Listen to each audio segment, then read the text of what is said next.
Good evening, Nigeria, and welcome to Politics Now on LN 24/7, your primetime source for in-depth political analysis. I'm Mono Balagbobo live from our studio here in Abuja. And tonight we're diving deep into the fallout from Saturday's by-elections held on August 16, 2025 across 12 states. These polls filling 16 vacant seats in the Senate, the House of Representatives, and state assemblies were meant to be routine, but they've erupted into a storm of controversy with claims of victory clashing against cries of foul play. Now, for those of you who are just tuning in or not following the minute-by-minute updates from over the weekend, we'll break it all down for you, step by step, educating you on the facts, the figures, and the fights. So we're focusing on the review of Nigeria's recent by-elections. Let's give you a rundown of our talking points.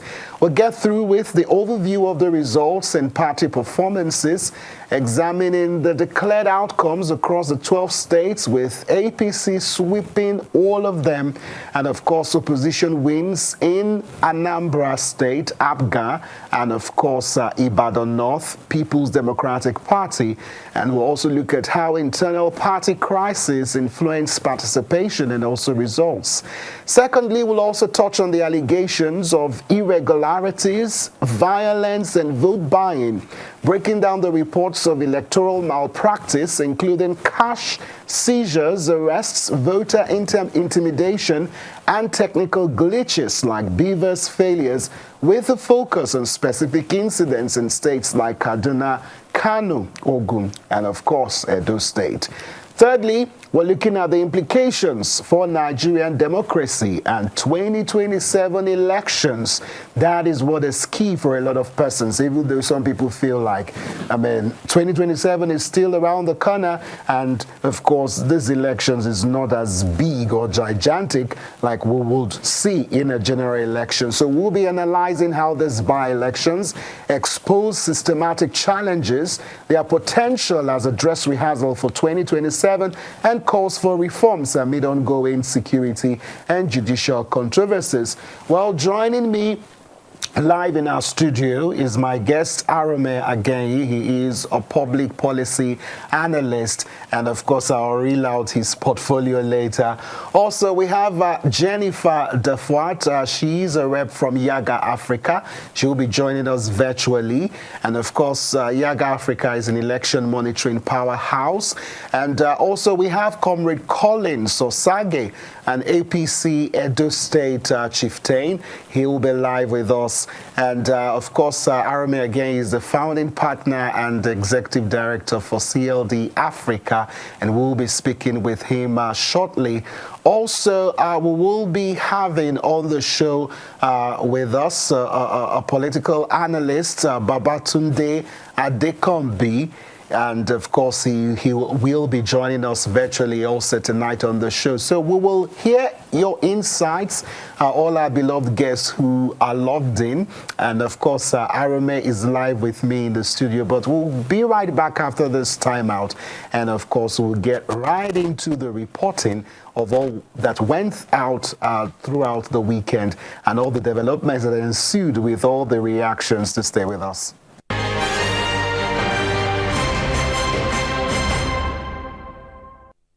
All right, welcome back again. These by-elections come at a pivotal time, testing Nigeria's democratic machinery and economic pressures and security concerns. So we'll start with our first talking point, looking at the overview of the results and party performance.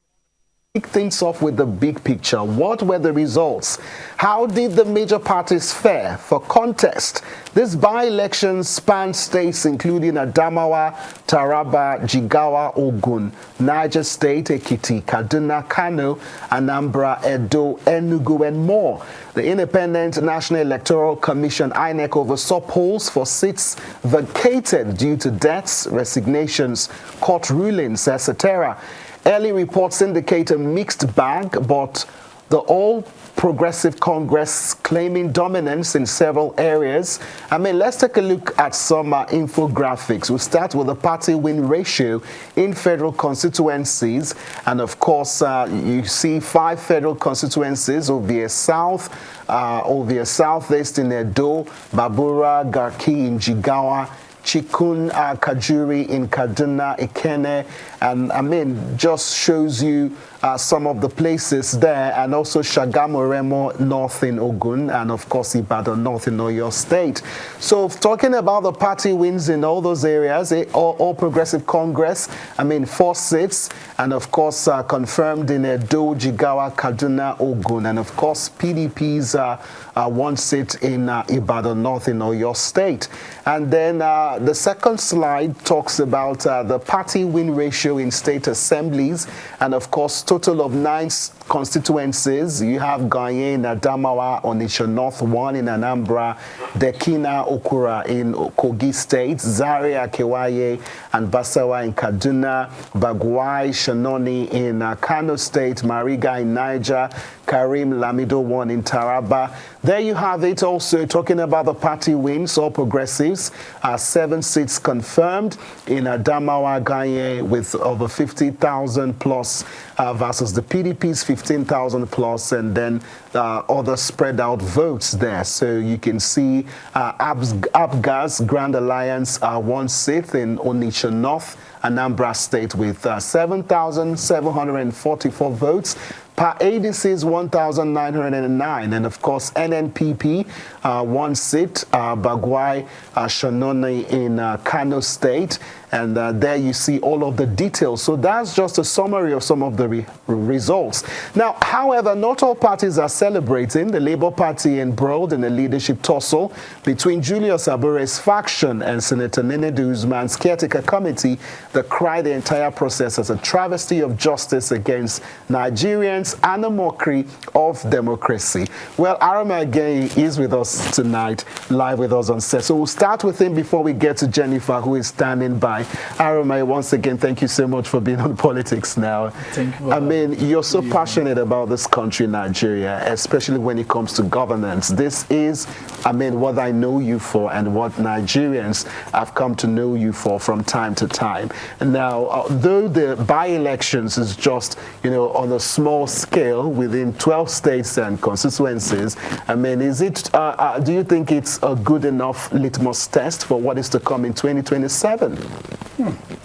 Very interesting question. And just to say that this is the only country we have, it's our country. I don't have a second passport, so it's better to be passionate about my country and see how to fix the country so that one, the running away from the country should be something that we should stop. And you know, sure, when we fix our politics, when we fix our governance system, right, I think we are on the pathway to fixing the country. We're on the pathway to keeping our people back in the country, to also see how to retain knowledge, especially the brain drain.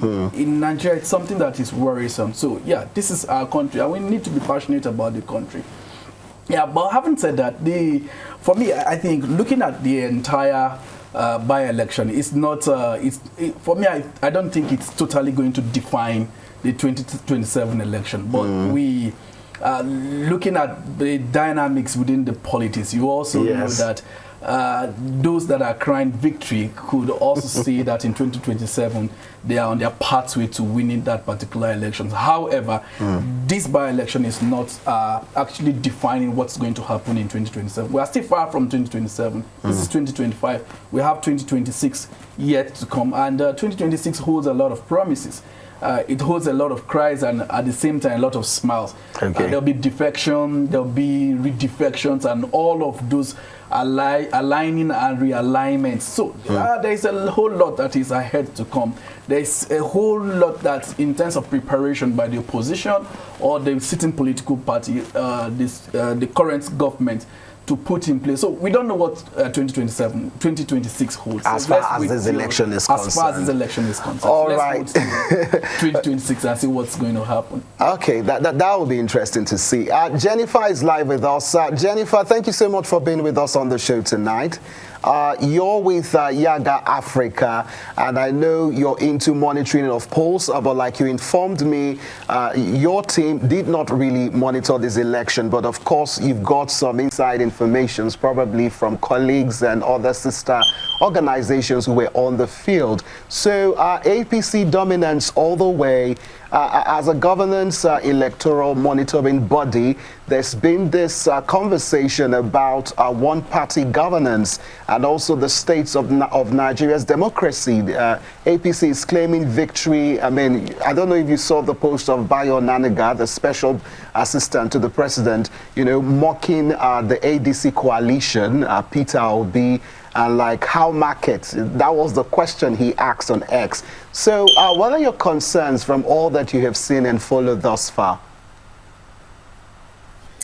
Thank you for having me. And I will start by clarifying that what we do at Yiaga Africa is election observation. It's a little different from election monitoring. And with election observation, you're being a watchdog, basic.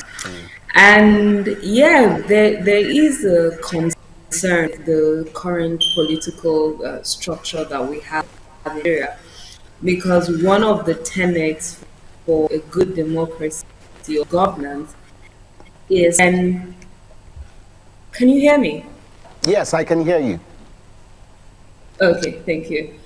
One of the tenets for good governance is when the opposition party and the ruling party, or any opposition basically, is also strong enough, because you need an opposition to hold the ruling party accountable, and where that is not prominent, or it's is not safeguarded, you risk you know I'm looking for the right word.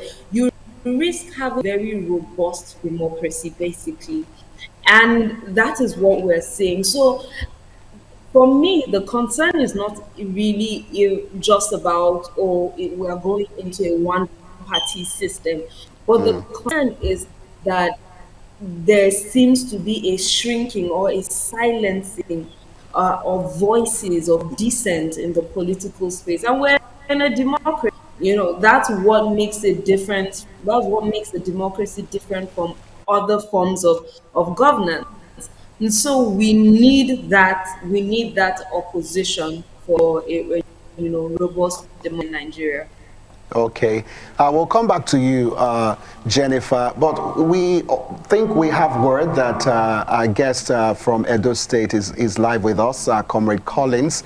If he's live, we'll come to him. But before we come to him, this internal crisis, talking about what's going on in the Labour Party and other parties, their participation with conflicting statements leading to confusion at polling units. Now, the PDP, meanwhile, has outrightly rejected the results in Edo State, accusing INEC of sabotage, specifically in the Edo Central Senatorial District, Novia Federal Constituency, where APC candidates were declared winners. Edo Governor Monday Okwebelu had flagged slow performance of the bimodal voter accreditation system. I mean, that's quite shocking. Even the governor could not really get on with the beavers, which is really concerning. But if Babatunde is live with us, we can have it up on air. But while we get to that, in Kaduna's Chikun Kajura Federal Constituency, voter apathy was rampant despite tight security, with low turnout reported across Sabongari and Zaria. Also, Kano's by-elections saw both APC and PDP demanding cancellations due to alleged thuggery. Overall, while APC boasts of securing 12 seats, opposition parties like PDP and Labour Party argue these outcomes reflect bias rather than the people's will. And these results aren't just numbers. They highlight deepening party rivalries and the shadow of the 2023 elections controversies. Now, I mean, you would think that, back to you, Arome, but that by now the issue of bimodal beavers will not be a thing that will be so concerning, looking at the fact that this is not a full-scale nationwide polling, and seeing that play here. I mean, even Governor Kwebelu had challenges with that. So how are we getting through to better the system, so to speak? I mean, judging of INE's preparedness, and I mean, election materials go to some places early. In some instances, it was reported that it didn't really get there. So what is your take? I think for me, that's the major problem that I think we should be focusing on. INEC. INEC preparedness, INEC ability to actually conduct a free, fair election in 2027. And if looking at the by-election, if we are still having problem with the beavers, then there is a huge problem for us to deal with. Then we are not certain that we are going to have a quality election in 2027. We have 774 local government. If we put all the polling units together across the country, we have more than enough beavers to go around. To go around, good functional beavers to go around the constituency and the polling unit that these by-elections are being conducted. So if we are having problem with the beavers, it's a huge challenge that we need to look at in 2027. But this is one thing that I am looking at. It is not a problem of beavers. It's a problem of somebody manipulating the system to gain advantage over the other person. And that is what we should be looking at. So which is outrightly what the PDP complained of. That is one of the things we should focus on. An independent INEC. An INEC that is able to stand between the PDP, APC, ADC, and all other political parties, and those that are running on the platform of this political party, to stand to present itself as an umpire, as an independent person that is ready to conduct an elections, that brings everybody to the table and ensure that there is fairness, there is equity. Now, you can't tell me that Beavers is just having problem without those at the technical, those managing the technical side of INEC to know about it. They definitely know that something is wrong with those Beavers before it went out, because there was a check. There was a test. And again, if a Beavers is having problem at the field, what stops them from bringing in? They should have more than 1, 2, 3, 4, 5 Beavers in a polling unit, because we have more than enough to go around. So it's a thing of manipulation. It's a thing of trying to gain advantage. And this is one of the things we should look at. How can we ensure that INEC is independent? How can we ensure that INEC conducts a free and fair elections? By ensuring that the Beavers is functional, by ensuring that everyone who registered is able to vote on the day of elections. If INEC can guarantee this, forget it. We'll have a free and fair elections. Then we can begin to look at the other issues around the Togri, vote buying, and other issues that is being thrown up from this by-election. All right. Now, Jennifer, of course, INEC put out a statement that voter registration exercise is on. That seems not to be the challenge, because when you look at the number of persons that collect their cards versus those that actually turn out, you're just asking, why are majority of Nigerians still not ready to come out to vote? So you look at the issue of voter turnout and party mobilizations in previous elections, and the Labour Party's internal crisis measurably impacting their showing. Based on ground reports, at some points they complained that their candidates were not, on the ballot, which is really concerning, considering the fact that this is a registered political INEC itself by a registered political party. So first, walk us through your thoughts on the whole issue of voter registration and also voter turnout, why that constantly is a recurring issue for us. Yeah, thank you that you raised that. I think in the last election, while we talk about having, we boast about having the largest voter register with over about 93 million plus people, then you look at the statistics and you see that it's only 25% of people who came out to vote. You begin to ask yourself, where is the disconnect? We seem to be very good at mobilizing people to register, but not the same energy or commensurate effort in getting to register, to vote rather. And if you look at it, clear there's a disconnect, right?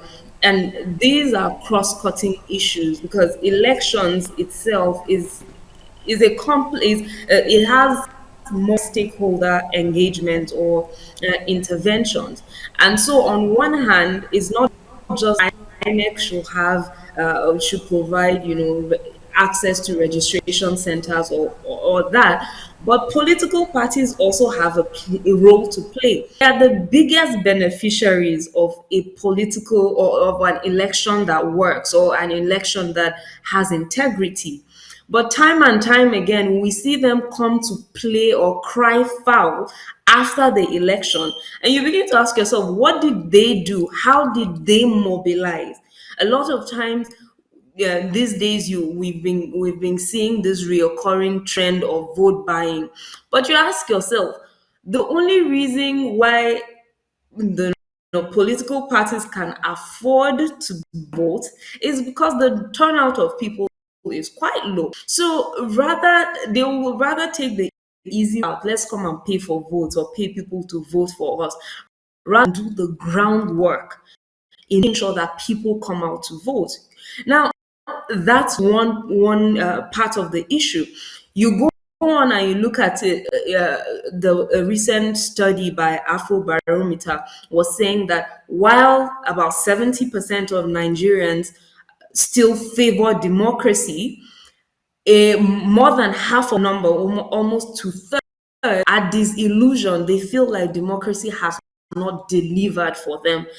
And so, for the average Nigerian or average citizen, this thing we say about love for country, the popular quote, or you don't ask what your country will do for you, but what you will do for the country.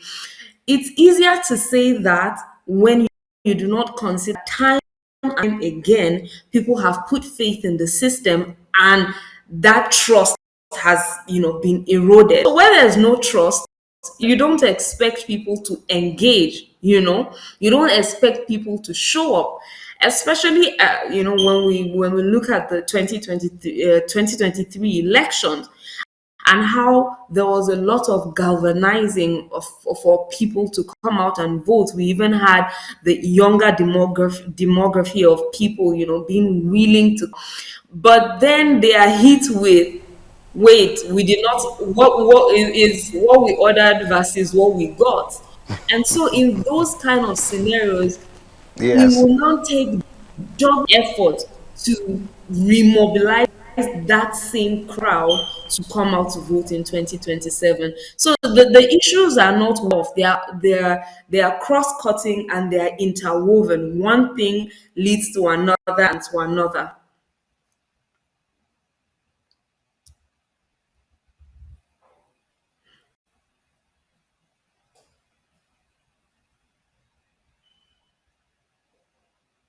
Not working was actually in that particular location. If Collins is live with us, I would love to know the strategies. Okay, Comrade, good to have you on the show tonight. So congratulations on your win. What strategies did your party employ to secure these wins? And how do you respond to PDP's rejection of the Edo results as sabotage? The Labour Party is calling it, if I can place my hands on those words, I mean, not really great words. So what's the magic? Thank you very much. Thank you very much. The magic is not much. One, we have a performing governor already that is playing an inclusive system of government. Two, PDP has since lost its bearing because I believe that PDP only have one strategist, one man who have helped PDP over the years, who was a former secretary to the state government and the deputy governorship candidate of the last by PDP, the person of Barrister Osaghae. I am sure too, he has not been in the page with them enough. You should expect that will bring up a total failure. If the man who usually assists you across all the senatorial district wasn't there, you should expect that the lose will be easy, to go. And I believe that with what the governor is doing and with the campaign the governor brought out and the empirical evidence enough. Okay, we do hope we can come back to you, Comrade Collins. Hopefully you'll tidy up your network and get back to us. Now, Arome, from a policy perspective, what do these outcomes really reveal about the health of multi-party competition in Nigeria? Is APC's dominance a sign of strength or opposition weakness? I mean, the APC keeps saying, I mean, even in Kaduna, they reiterated the fact that the president's policy is working. I mean, Bayo Ananiga says, how market? We know there's been challenges with this election, with vote buying. I mean, almost 25 million plus, was seized. Well, when you look at the overall policy environment of the government, there are good policies that this government, this administration had put in place, and we must really give it to them that there are policies in place that are actually pointing to the right direction. However, the gap between policy designs and policy implementation is one of the problems that we have in this country most times. So there are very good policies that this government has come up with. Then bringing it back to elections, I think there is a lot of conversations that we need to have about our electoral system. Bringing it down to issues around early voting, issues around the inmates voting and other critical issues like that. So there are still loopholes that is coming from these particular by-elections that we still need to address in terms of electoral reform. You also know that what do they call it? These is it IREF portal. The IREF portal. That is not all. The Electoral Act did not also mainstream that into what will be a tenable evidence in the court of law when doing contestations about elections. Now, these are issues that we need to look at it. But having said that, right, the current landscape, political landscape, Nigeria is gradually, do I say we have a multi-party system? Yes, we have a multi-party system but one is dominant. But one is dominant, and the one that is dominant is gradually doing everything possible to silence every other opposition. And this is one of the things that this is where I have very big issues with the context, with the concept of democracy. That somebody come under a democratic platform and you become authoritarian. It throws a huge problem. So why don't we say, let's just get into an authoritarian regime and just forget about it and all of that. So what right do Nigeria have to complain about what is happening in Rwanda when in the same country you are not allowing the other political parties to thrive effectively? So in a democracy that we don't have an even environment for other political parties to breathe effectively, to breathe very well, how then can the competition, the justice for power be effective? So if we don't have an equal playing ground for other political parties to play, then we don't have. But Arome, the president has said it several times that this is not really his fault. That if his enemy is not doing very well, it's to his own advantage. It's not really something that he's. Is this saying is the voice of yes. Jacob, but the hand of Esau? Okay, Collins is the APC member. Perhaps he wants to reply to some of the things that you have said. So, you're a member of the APC. Your party, under the leadership of President Bola Tinubu, has faced allegations of, making it difficult for other political parties to thrive. If you could just briefly touch on that so that we can move on to our second talking point. Okay, thank you very much. It's quite unfortunate to hear people say that. We don't learn from history. Asiwaju was an opposition governor in this country. At the time, Obasanjo fought so hard to make sure there was no opposition in this country. Asiwaju stood firm, rebuked his party, And today, this is what you are seeing.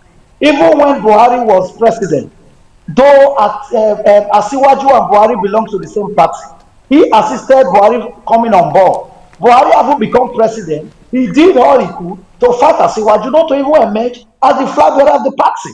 So we are talking about consistency and being committed to what you are doing. If opposition chooses to go and sleep, and you are saying you should give, have you ever heard that before? Saying an opposition should create an opportunity for opposition to come on board. Asiwaju came up with APC, gathered some persons and came up with it. Those who just came for a certain interest, let me take my share and run away. They have not since left the party. Having served the Buhari's government, they felt they were okay. They ran into another, thinking that it's easy to create a coalition. Now this man stood and formed a coalition that is still standing. What about the other coalition that others ran? They thought it was their making. Now it's obvious to them that they were just opportunists to have benefited from coalition. They didn't know how it came about. Now they have not tested the microphone. They have coalited, brought about coalition. So they can see how it can be. Asiwaju has been an opposition. When he felt he needed to create a coalition, he created a one that stood and drove away a sitting government. Even in that same coalition, people who came in and benefited from that his coalition wanted to send him away. He said, "You can't send me away, rather we send you away." Even with government money and power, he sent them away. So this is the arrangement, because I brought a coalition that my time will come to administer and give people good governance, which he has started with the coastal road you are seeing, with the subvention and even the double allocation that states are getting, local government autonomy, legislature full autonomy. We are even begging citizens now to join, to allow this autonomy to stand. Instead, they are divided. For them to stand behind the president and allow this total reform he has started, both in the economy to stand and also in governance, in the grassroots system of governance to stand. Instead, they are being distracted by lags like Amechi and Erufat, who today could not even win their unit in testing the microphone. We are only testing the microphone. Okay, Comrade Collins, you answered the question, so let's move on to the next talking point. We will come back to you. Okay, Arome wants to respond, but before Arome comes on, perhaps Jennifer has something to say. Jennifer, are you still there with us? Yes, I am. Okay, so the APC man has said a lot of things. Perhaps you want to unpack your thoughts. Please go ahead. One of the major thoughts that was on my mind as I listened to him is, it's one thing to say a thing, it's another thing for your body language to support that which you're saying. And I'm saying that because the ruling party said, or the claims are that, it's a level playing field. But then you now hear allegations like people are being induced to run under the ruling party. You hear things like, oh, they are promising automatic tickets and federal support. And how do we? We're in a democracy. We're in a government, or we're supposed to be rather in a situation where people have free flow or free expression. But then you now find that people are saying, oh, you're giving automatic ticket. So that really calls into question what the truth really is, if your words and your body language are going together. And one of the concerns in democracy, or some of the things that erodes trust in a democracy, is when incumbent power seems to overshadow everything.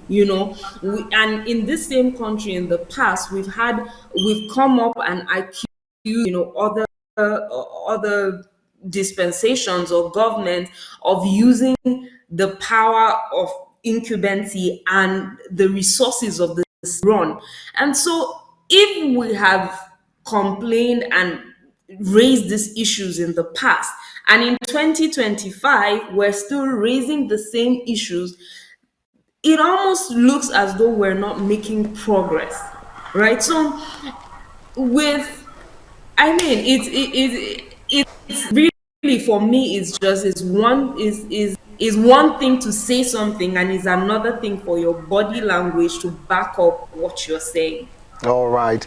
I know Aroma wants to come in now, but let's at least touch into the talking points. Then you make your contribution. Now, the dark underbelly of these by-elections, allegations of irregularities and violence and vote buying have overshadowed the polls. For our audience, catching up, these issues aren't new to Nigerian elections, but the scale reported on Saturday raises serious red flags. I mean, let's detail the reports to ensure everyone is informed. In Kaduna's Chikun Kajuru by-election, security operatives seized over 25.9 million in cash from Shehu Aliyu Patangi, a PDP agent allegedly intended for vote buying, though the PDP insists it was for voter welfare. Earlier, the PDP alleged that their candidate Esther and 25 supporters were abducted by security personnel, feeling claims of intimidation. In Ogun State, police arrested INEC officials with 2.5 million in cash, suspected for inducement during the polls, and also violence flared up too in Enugu. Hoodlums attacked an APC rally, while Kano saw widespread thuggery, prompting both APC and PDP to call for cancellation. And across the 12 states, police reported arresting a PDP leader, INEC staff, and a staggering 288 thugs amid disruptions in Edo. Vigilantes and thugs were spotted at Ovia polling units, and Governor Pebelo highlighted Beaver's glitches that slowed accreditation, echoed by the deliberate sabotage in their rejection of APC's claims.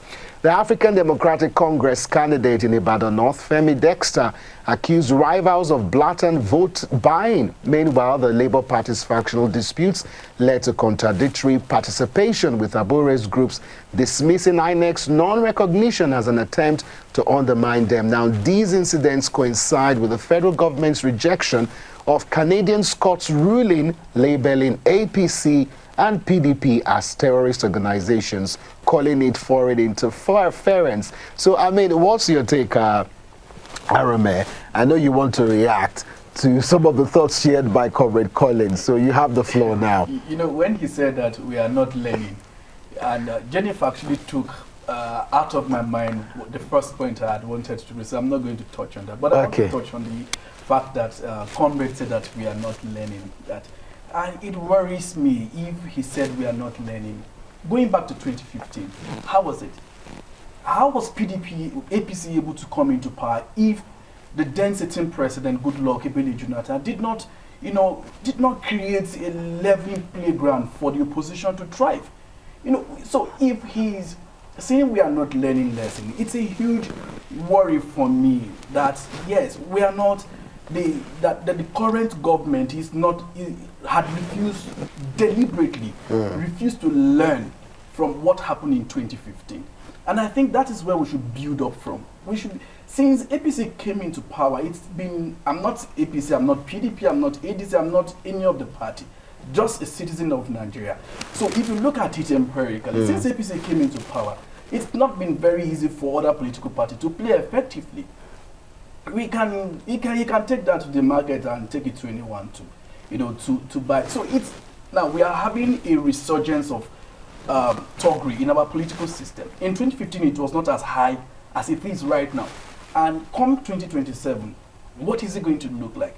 If from these by-elections we are having this number of issues of crime coming out, thuggery coming out of this election, then what in 2027 it will be something worse than this. It was when APC came into power that we had that somebody was burnt down in Kogi State, and the government has been silent over it till now as we speak. The same sitting APC government. So if we're not learning, it's this sitting government that is not learning, because in 2015, there was the civic space was healthy compared to what it is right now. So indeed, it's not Nigerians that are not learning. Perhaps this sitting government is not learning. Okay. Let me come back to Collins. Now, from the APC's viewpoint, how do you address opposition claims of violence and vote buying, especially in Edo, where your party won amid Beaver's complaints?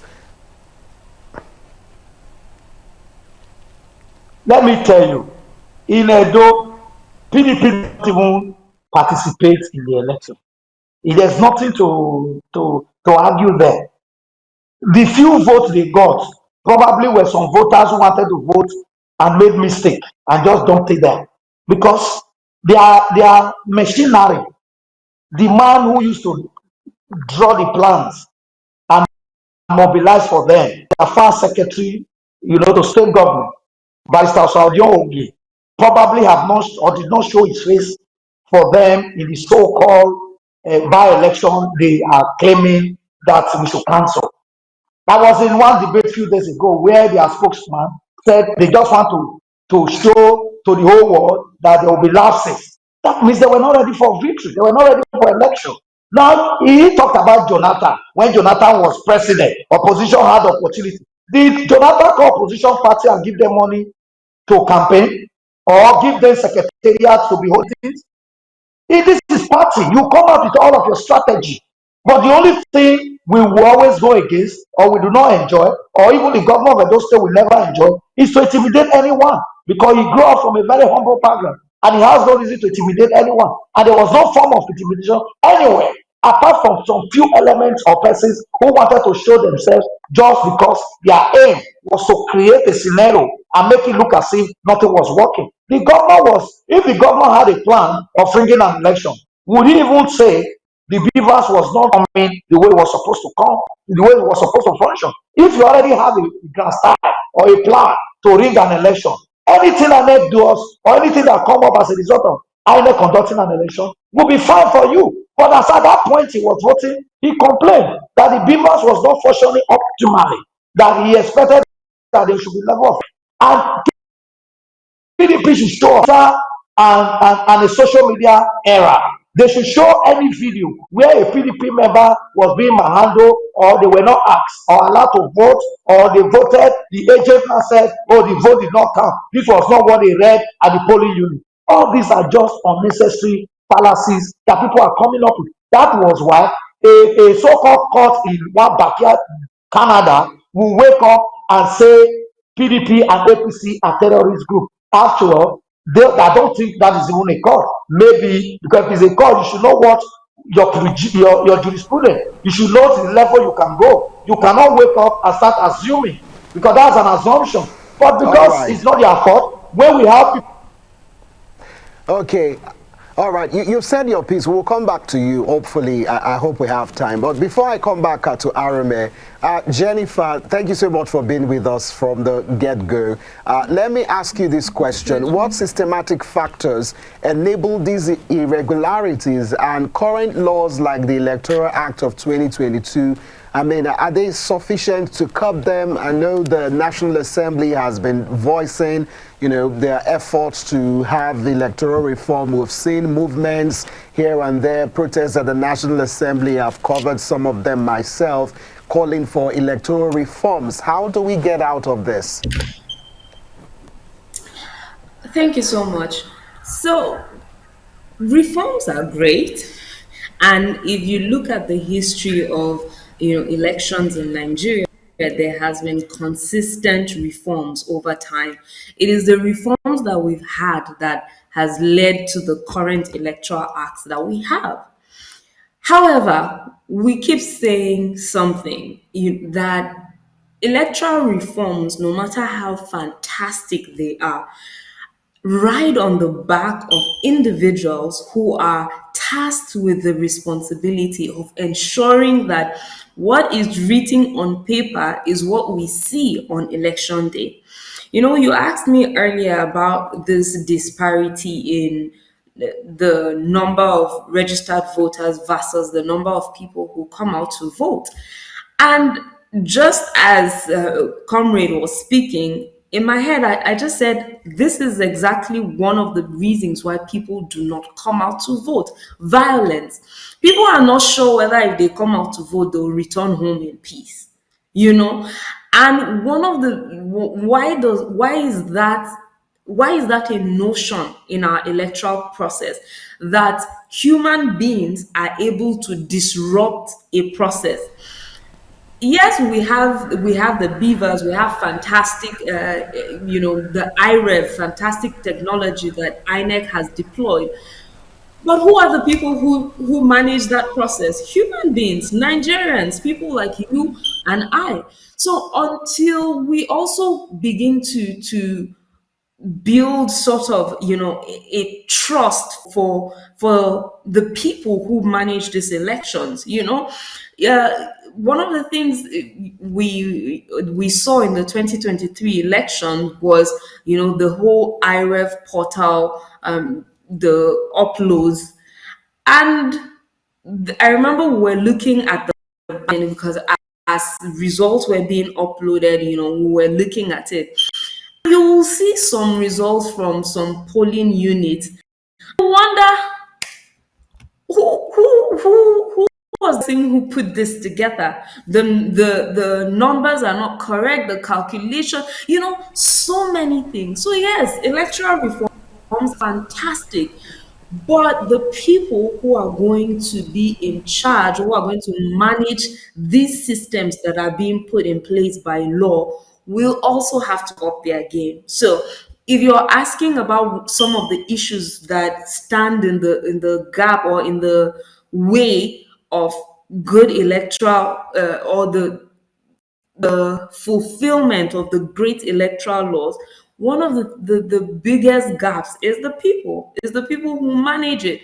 We had a technical workshop last week, just looking at one of those reforms, which is the early voting and the early voting bill and the inmate voting.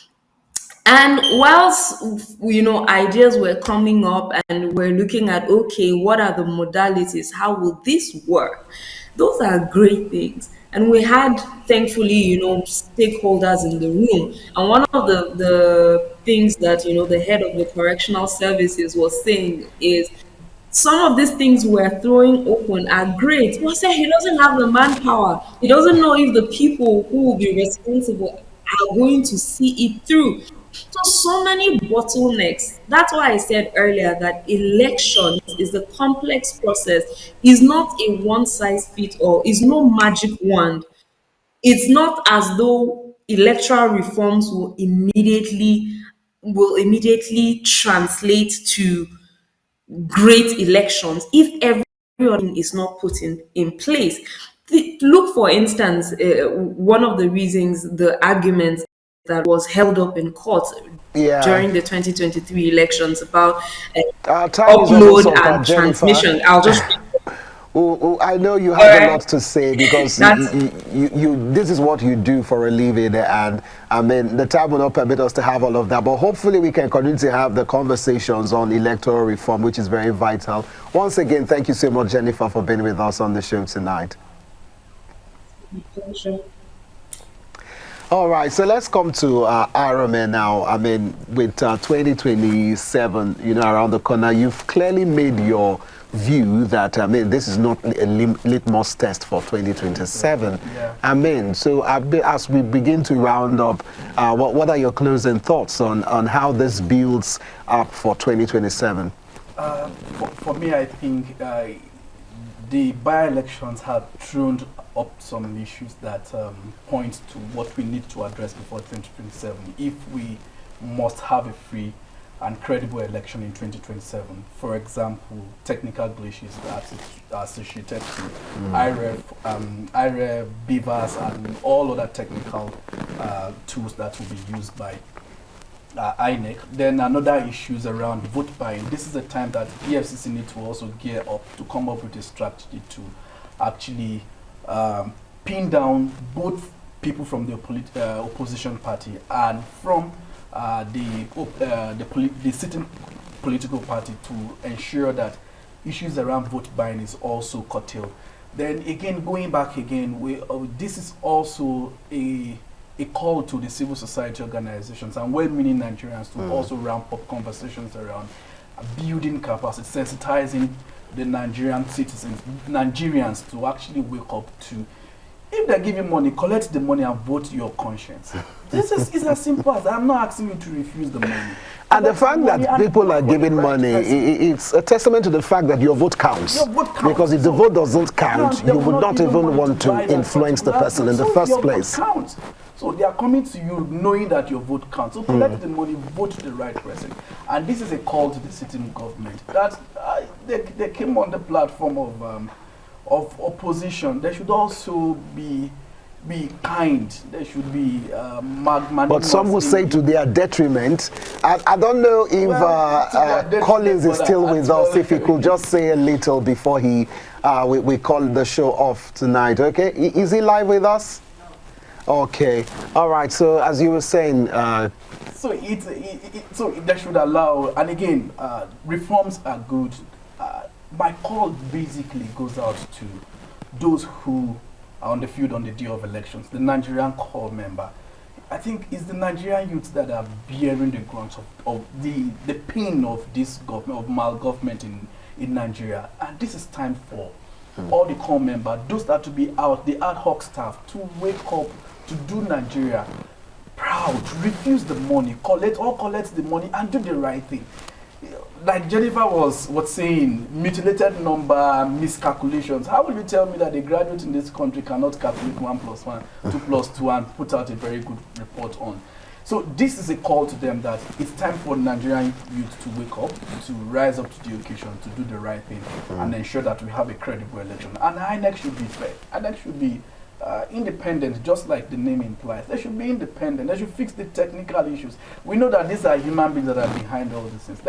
These things, we spend billions of naira to do these things. They can fix this thing within hours. And if they are short, if they don't have manpower to do it, they should put out an open call. We have a lot of developers. We have a lot of technical people, IT people in this country that will volunteer their services to INEC if they think they don't have enough technical capacity to handle this particular issue. So it's not a thing of, like Jennifer was saying, is a human being behind the policy. Is a human being that is, trying to implement the policy that is our biggest problem in this country. And if you have a transformed mind, we can have a transformed nation. Absolutely.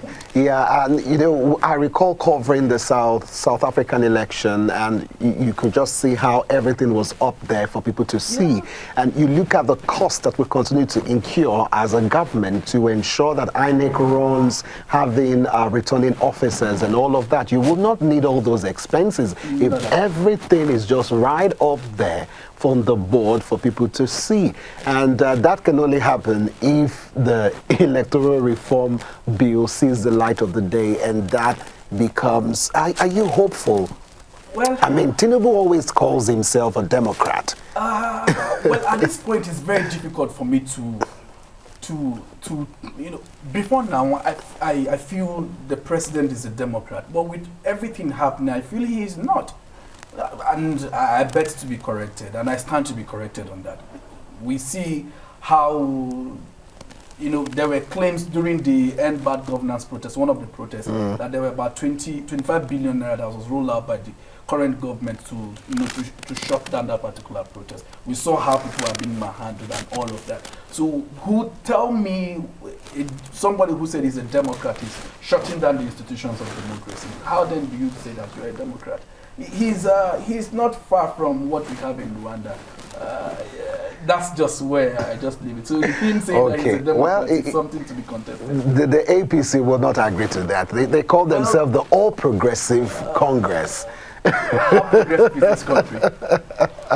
And of course, they're basking in the wind of these by-elections, calling it a sort of validation of the efforts of the president.